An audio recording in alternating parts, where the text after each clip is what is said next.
Assalamu alaikum, peace be upon you, and thank you for watching. This is part 4 of this series titled The Authenticity of the Quranic Text as Attested by Christian Scholars.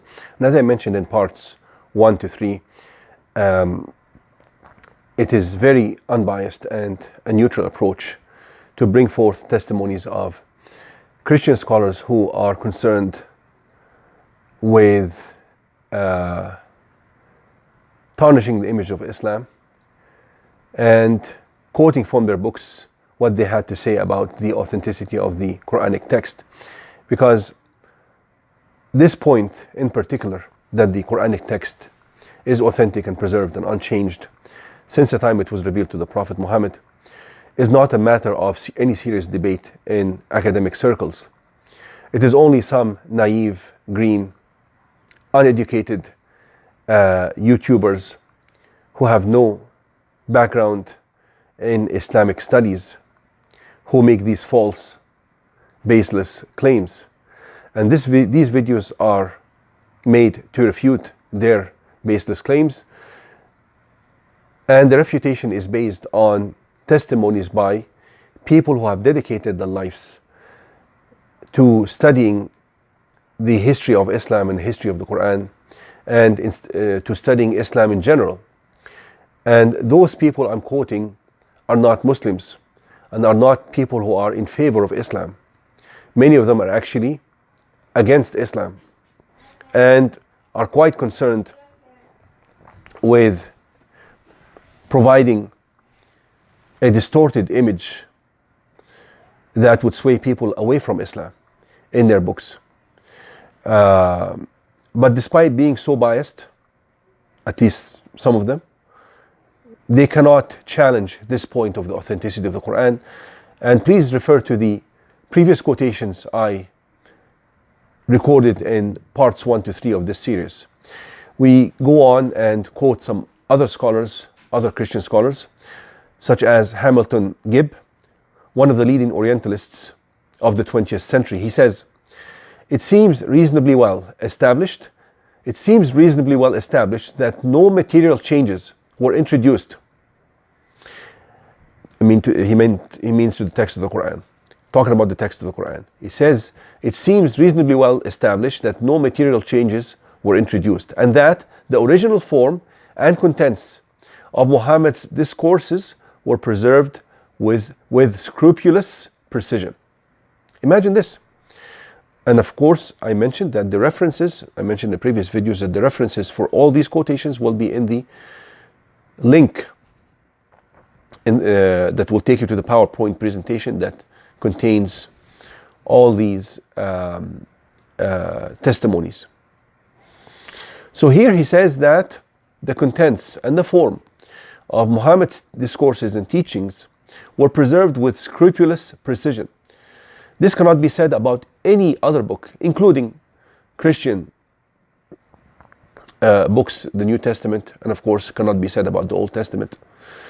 And in part 1 of this series I had mentioned the numerous manuscripts dating to the 1st century that provide us evidence for the preservation of the whole Quranic text, because our manuscripts from the 1st century cover the whole Quran, while the Christian texts, the New Testament, has no manuscripts dating to the 1st century after the coming of Jesus, and have only small fragments containing only a few words from the 2nd century. For the first 200 years after Jesus' mission, the Christian world, despite all the vast research and archaeological findings, they do not have any manuscripts from these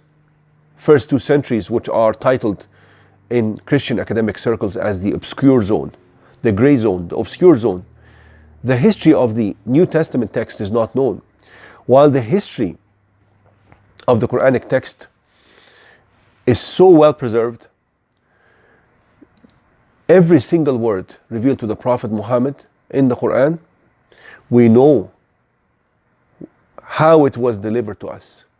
We have historical reports telling us exactly how the Quran was preserved. And we have sound and connected chains of narration, oral tradition that goes all the way back to Prophet Muhammad. Thousands of those chains throughout the Muslim world reciting the same text, which is alone a huge testimony to the preservation of the exact wordings and the exact way of pronunciation of the Quran. Anybody who has studied Quranic studies would know that. It is only those ignorant people, ignorant, naive YouTubers who make these foolish claims that only expose their ignorance and do not harm the Quranic text or Islam in any way. Another Christian scholar, French scholar, and pardon me because I don't speak French, so I may not pronounce the name quite right, Maurice Godefroy de Mombes. He says, the Quran was fixed shortly after its revelation. Because as I mentioned in the previous videos, and in the 7 videos I made about the compilation and preservation of the Quran that you will find on this channel, Prophet Muhammad, the moment he received any revelation, he would call his scribes, and he had more than 50 scribes. He would call one or some of them to write down what was revealed to him. And this was all preserved in tablets and parchments during the life of the Prophet, and then compiled together within 1 year from his death in one single compilation, one single book. He says the Quran was fixed shortly after its revelation, during the life of the Prophet, with an authentic text that there is no serious reason to consider as corrupted. Anybody who makes these false claims only exposes his own ignorance and exposes himself to criticism and shows how much hate he has within him towards Islam and the Quran and Muslims in general, and is totally incapable of providing any facts to support his claims or her claims. Theodor Noldecki, who was one of the greatest German Orientalists, and he has published books actually attacking Islam and trying to cast doubt about Islam as a religion in general. But he still says, when it comes to this point of the authenticity of the Quran, he says, all that was said supports the view that the Quran of Uthman, who is the third ruler after the Prophet Muhammad, who distributed the official Quranic copy that was compiled shortly after the death of the Prophet Muhammad. He says, all that was said supports the view that the Quran of Uthman was complete and loyal to the highest level that can be expected.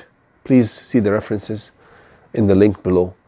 Richard Bell, a British Arabist at the University of Edinburgh, he says, modern study of the Quran has not, in fact, raised any serious question of its authenticity. Again, please see the references below. I will keep reading so as not to take too much of your time. Adrian Brockett, a professor of Arab and Islamic studies at Durham University, he says, the transmission of the Quran after the death of Muhammad was essentially static rather than organic. It wasn't evolving. It was a fixed text from the time of the Prophet Muhammad till now. No changes. Was essentially static rather than organic. There was a single text and nothing significant, not even allegedly abrogated material could be taken out, nor could anything be put in. Totally preserved, according to the testimony of people who specialize in these sciences. Neil Robinson, one of the leading British Orientalists today and a senior lecturer in Islamic studies at the University of Leeds, he says, in broad outline, the Muslim tradition has met with widespread acceptance from non-Muslim scholars. Has been met with widespread acceptance from non-Muslim scholars. Thomas Walker Arnold, a British Orientalist and a professor of Arabic and Islamic studies at the School of Oriental Studies, University of London, he says, there is general agreement by both Muslim and non-Muslim scholars that the text of this recension, meaning the Quran, substantially corresponds to the actual utterances of Muhammad himself. I don't need to comment. It is so clear. These quotations are so clear, so clearly attesting that we should have total confidence in every single word in the Quran, that it was what Prophet Muhammad uttered, and Prophet Muhammad, whatever he uttered, it was a revelation from God, as we Muslims believe, and as we can prove it. We can prove it using tangible evidence. But the scope of these videos, but this subject is totally out of the scope of these videos that I'm making right now. Christian Snook, a reputed Dutch Orientalist, he says all sects and parties have the same text of the Quran. Despite the Muslims dividing into multiple factions about 30 years after the death of the Prophet Muhammad, and these rival factions, some of them went into very bloody conflicts against each other, but still they all agreed on the fact that they all had the same Quranic text. None of them had any different text, not even a difference in a single word or a single vowel. Charles Cutler Torrey, an Orientalist and Semitic scholar, he says the Quran is practically unchanged from the form which he himself, Prophet Muhammad, gave it. R.V.C. Bodley, an American Orientalist, he says today there is no possible doubt that the Quran which is read wherever there are Muslims is the same version as that translated from Hafsa's master copy. Hafsa was the wife of the Prophet. The master copy of the Quran, which was compiled by Zayd, the head of that committee, that master copy was left with the wife of the Prophet Muhammad. She was also the daughter of the second ruler after Prophet Muhammad, whose name was Omar. And that same copy was copied again by Uthman and distributed as the official copy of the Muslim world, and sent to the different Muslim provinces. Thank you for watching. This was part 4. I will conclude this series with part 5, where I will mention I will mention 2 more quotations from Christian scholars attesting to the authenticity of the Quranic text. Thank you.